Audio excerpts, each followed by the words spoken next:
салом ба якоякатон бинандагони бениҳоят гиромии радио Зудӣ. Умедворам хубу хушед ва омодаи шунидани ахбори тоза. Соат ба вақти прагада ва дар Москав 12 ҳаст. Ман Шалои Гулхоҷа дар чанд дақиқаи дигар бароятон хабарҳои Тоҷикистону ҷаҳонро мерасонам. Иқтисоди ҷумҳуриявӣ оид ба пешгирӣ аз паҳншавии коронавирус дар Тоҷикистон баргузории ҷашни Наврӯзро дар кишвар бо ташкили чорабиниҳои фарҳангиву варзишӣ ва тантанаҳои идона иҷозат дод, аммо намоишҳои оммавии театрӣ дар майдонҳо манъ карда шуданд. Ҳамзамон ба Вазорати тандурустӣ ва Вазорати корҳои дохилии Тоҷикистон супорӣ шудааст, ки риояи қоидаҳои бедоштӣ, бехатарӣ ва тартиботи ҷамъиятиро дар рӯзи ид таъмин кунанд. Зимнан соли гузашта сарфи назар аз оғози пандемияи коронавирус дар Тоҷикистон таҷлили дастаҷамъии Наврӯз дар марказҳои мухталифи кишвар доир шуд ва баъзе аз коршиносон сирояти коронавирусро маҳз бо ин маърака марбут медонанд. Бонки ҷаҳонӣ барои ваксинзанӣ ба муқобили COVID-19 ба Тоҷикистон беш аз $8 миллион кӯмаки бебозгашт медиҳад. Аз ҳисоби ин маблағҳо пизишкон, муаллимон, афроди бознишаста ва дорои бемориҳои музмин бар зидди коронавирус эм карда мешаванд. Ваксина аз ҷониби Бунёди атфоли Созмони Милали Муттаҳид ё худ ЮНИСЕФ харидорӣ ва ба Тоҷикистон расонида мешавад. таъминот бо ваксинаи COVID-19 дар доираи барномаи ковакс амалӣ мегардад. Шумораи дақиқи онҳое ки дар чорчӯби ин маблағгузории иловагӣ эм мекарданд ба нархи ваксина вобаста хоҳад буд. Дар айни замон Оҷонсии мубориза бо фасоди Тоҷикистон истифодаи нодурусти садҳо ҳазор сомонӣ кӯмакҳои башардӯстонаро ки барои муқобила бо бемории COVID-19 пешбинӣ гардиданд ошкор кардааст. Музаффар Аҳмадзода, муовини раиси ин ниҳод, рӯзи 16 феврал ҳангоми нишасти хабарӣ дар Душанбе гуфт, ҳаҷми чунин маблағҳо беш аз 800 ҳазор сомониро ташкил медиҳад. Ба қавли ӯ, аз ин маблағ 320 ҳазор сомонӣ ба буҷа барқарор карда шудааст. Оид ба масъалаи истифодаи маводи доруворӣ 48 ҷиноят сабт шуда, нисбати 31 нафар кормандони давлатӣ ва ташкилоту муассисаҳои соҳаи тандурустӣ парванда бозгардидааст. Тоҷикистон дар 11 моҳи соли гузашта аз хориҷа ба маблағи беш аз $41 миллион ёрии башардӯстона гирифтааст. Тақсими одилонаи миллионҳо доллар кӯмаки созмону кишварҳои хориҷӣ барои мубориза бо коронавирус аз мавзӯъҳоест, ки корбарони шабакаҳои иҷтимоӣ пайвастан назорати ҷиддии онро аз сӯи мақомот талаб мекунанд. қаблан палатаи ҳисоби Тоҷикистон низ гуфта буд, ки оид ба тақсими кӯмакҳои башардӯстона барои муқобила ба ин беморӣ санҷишҳояшон дар шаҳру навоии кишвар камбудҳоеро ошкор намудааст. Дар воқеъ Оҷонсии назорати давлатии молиявӣ ва мубориза бо коррупсия дар нисбати Парда Алимардонов, бародари Муродали Алимардонов, раиси Агроинвестбонк парванда боз кардааст. Парда Алимардонов феълан дар боздошт қарор дорад ва бинандагони азиз, дар ин бора дар барномаи хабарӣ барои шумо тафсилот хоҳем дод. Тоҷикистон ва Қирғизистон дар аввали моҳи март музокиротро дар мавриди ташхис ва аломатгузории марзи байни ду кишвар аз сар мегиранд. Хабаргузориҳои қирғизӣ аз қавли Назирбек Борубоев, намояндаи хоси ҳукумати Қирғизистон оиди масоили марзӣ менависанд, ки кори комиссияи ҳукуматӣ дар ин замина бинобар пандемияи коронавирус ба таъхир афтод.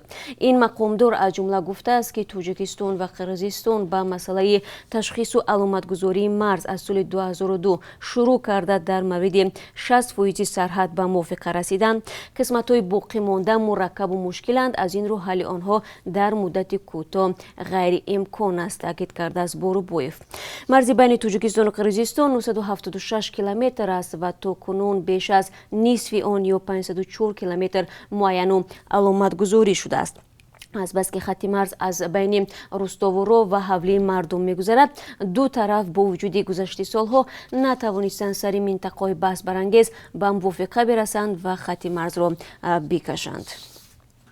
Вазири хориҷии Тоҷикистон гуфт, соли 2021 талошҳо барои бозгардонии 260 зану кӯдакии тоҷик аз Сурия идома меёбад, вале бисёр чиз аз пандемия ва ҳам масоили амнияти лагерҳо вобаста аст. Сироҷдин Моҳриддин дирӯз гуфт, дипломатҳои Тоҷикистон соли 2020 аз вазъи занону кӯдакони тоҷик дар урдугоҳҳои зери назари шӯришиёни курд дар Сурия дидан карданд. Вазъи онҳо хеле риққатбор аст ва бисёри онҳо баргаштан мехоҳанд, вале айни замон онҳое ҳам ҳастанд, ҳастанд ки баргаштан намехоҳанд, афзуд вазир. ӯ гуфт ин урдугоҳҳо зери назари гурӯҳҳои курд мебошанд ва барои раҳо кардани шаҳрвандони тоҷикистон аз ин урдугоҳҳо бояд бо ин гурӯҳҳо музокира барпо шавад. занону кӯдакони дар урдугоҳҳои Сурия нигоҳдорӣ шаванда аъзои оилаи ҷангҷӯёни узви Доиш мебошанд ки баъди соли 2014 тоҷикистонро бо ҳадафи ҷанг дар сафи ин гурӯҳи мамнӯъшуда дар тоҷикистон тарк карданд. аксари мардҳо кушта шуданд ва ҳоло садҳо занону кӯдакони онҳо дар ду урдугоҳи рож ва алҳол нигаҳдорӣ мешаванд. ҳафтаи гузашта Созмони Милали Муттаҳид аз кишварҳои ҷаҳон хост ки шаҳрвандонашонро аз ин урдугоҳҳо ки шароити бисёр сангин доранд баргардонанд. نیروهای خدمات امنیتی فدرالی روسیه خود ФСБ از فعالیت گروهی جلوگیری نمودند که در ولایت مسکو و زبایکاله به ثبت نام غیرقانونی مهاجران مشغول بودند. طوری معلوم شده از گروه مذکور که از 10 نفر عبارت است برای هزارها مهاجران حجت‌های قلبکی را تهیه کردند. در خبرنامه خدمات ФСБ آمده است اعضای گروه بازداشت شده بر عوض مبلغ به طور گسترده سندهای تقلبی، ورقه‌ها و مهر را برای ورود و بود و باش غیرقانونی شهروندان خارجی در قلمرو ولایت مسکو تیار می‌کردند. طبق اطلاع نهاد مذکور گروه جنایی از حساب فعالیت غیرقانونی خود حدود 2 میلیون روبل فایده گرفته است. برای تشکیل مهاجرت غیرقانونی به بازداشت شده‌ها تا 7 سال زندان با 500,000 روبل جریمه تهدید می‌کند. وزارت کارهای داخلی تاجیکستان یک ساکن 29 ساله نویه جلالدین بلخی را دستگیر کرده است. عزیزبек جورابеков به آن متهم می شود که با ماشین لکسوسش دو جوان را پخش نموده از محل حادثه فرار کرده است. حادثه 8 فوریه در مرکز نویه عبدالرحمن جومی به عمل آمد. وزارت میگوید جورابеков شبانگاه در حالت مستی قاعده‌های حرکت در راه را دغلانه ویران میکند و از عهده اداره واسطه نقلات نبرآمده 2 نفر از ساکنان نویه نامبرده گلزاده مظفر و محسودزاده بختاور را که در کنار راه قرار داشتند زیر میکند. جبردیده ها جراحت وزن جسمانی برداشتند ولی راننده کمک نمیرساند و میگریزد. تحقیق قضیه ادامه دارد. نظر راننده متهم به این حادثه در دست نیست. کاتب دولتی آمریکا انتونی بلینکن دعوت کرده است که موشکباران منطقه کردستان عراق تحقیق شود. بر اثر این حمله دیشب در کناره‌های شهر اربیل 1 نفر کشته و 5 کس دیگر از جمله یک خادم آمریکایی مجروح شدند. بلینکن تاکید کرده است که از این عمل خشمگین بوده و وعده داده است که در تحقیق حمله و به جوابگری کشیدن مسئولان آن کمک می‌رساند. در این صورت وزارت کارهای داخلی کردستان گفته شده است که موشک‌ها از منطقه جنوبی اربیل نزد مرز ولایت کرکوک پرتاب شده در محله‌های اهالی نشین کنار فرودگاه اربیل سقوط نمودند. نظامیان ابراز داشتند که تا حال مسئول حمله آشکار نشده است. ایران میگوید اگر تمامی کشورهای عضو سازش هسته‌ای سال 2015 بر اساس بندهای این پیمان عهدهداری‌های خود را اجرا نکنند، سر از هفته آینده تفتیش‌های ناگهانی کارگاه‌های هسته‌ای از سوی مفتشان اگنتی بین‌المللی نیروی هسته‌ای اجازت نخواهد داد. روز 15 فوریه فرستاده ایران در اگنتی بین‌المللی نیروی هسته‌ای گفت که کشورش این بنگاه سازمان ملل را از تصمیمش آگاه کرده است. کاظم غریب آبادی در شبکه توییتر نوشت که این قرار 23 فوریه با حکم اجرا می‌دارد. در همین حال سخنگوی وزارت کارهای خارجه ایران سعید کاتب‌زاده گفت این به آن معنی نیست که تمام تفتیش‌های اگنتی بین‌المللی نیروی هسته‌ای قطع می‌شود. او افزود که اگر موقع جانب‌های سازش تغییر یابد ایران نیز موقعش را بازنگری می‌کند. مأموریت پرزیدنت آمریکا جو بایدن اظهار آمادگی کرده است که با سازش سال 2015 بپیوندد، ولی به قول واشنگتن ابتدا تهران باید عهده‌داری‌هایش را به طور کامل اجرا کند. تهران باشد هر گونه پیش شرط را قبول ندارد. وزیر کارهای خارجه تاجیکستان گزارش چندی از رسانه‌های چینی را اقوام آمد که نوشتند در گذشته قلمرو حاضره تاجیکستان پارچه از قلمرو چین بود.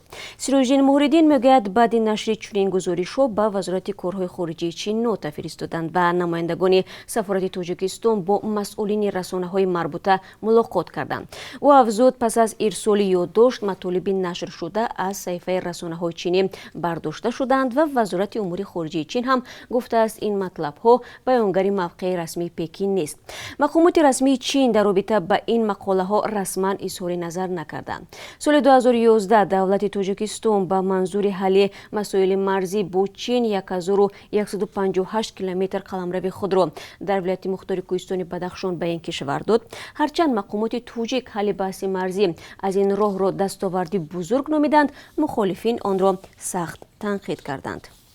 و به جای سابق بازار جلجم در دوشنبه شهرک نوی زمانوی بنیاد می شود. به گفته سرایست معماری و شهرسازی پایتخت طبق لایحه انگاروی شهرک مذکور از بناهای استقامتی بلندوشانه، مرکزهای سودا و خدمت رسانی، مهمانخانه، دفترهای کاری، کودکستان و مکتب برای 1200 نفر عبارت خواهد بود. یادآور می شوم که بازار بزرگ مسائل ساختمانی جلجم پایتخت اول سال 2020 تخریب شد. صاحبکاران و تاجران بازار با مجمع نوی سودای کوشانیان که در موضع نزدیکی مرکزی برق و گرمیدی دوشنبه دو ساخته شده است کوچانیده شدند. در دوشنبه در دوام بیش از 10 سال اخیر چندی از بازارها از جمله شاه منصور و برکت ویران کرده شده، در جای آنها باغ و یا بناها ساخته شدند. اما تصمیم تخریب بازارها و به جای دیگر کوچانیدن تاجران همیشه با نگرانی و ناراضگی فروشنده ها همراه بوده است. خب بینندگان عزیز، حالا برای شما درباره قرب اسعار خارجی معلومات میدیم. بانک ملی نرخ $1 را برای امروز 11 سوم و 30 درم و 1 یورو را 13 سوم و 71 درم تعیین کرده است. امروز 16 فوریه 1000 روبل روسی 153 سوم و 40 درم نرخ‌گذاری شده است که نسبت روز گذشته 2 سوم و 20 درم بیشتر می باشد. این چند خبر تازه بود که من خواستم در این ساعت برای شما بگویم. با خبرهای بیشتر از این در برنامه شما را منتظریم. 3 ساعت پس در اینجا تقدیم شما می شود. خود را احتیاط کنید و تا ملاقات نوبتی.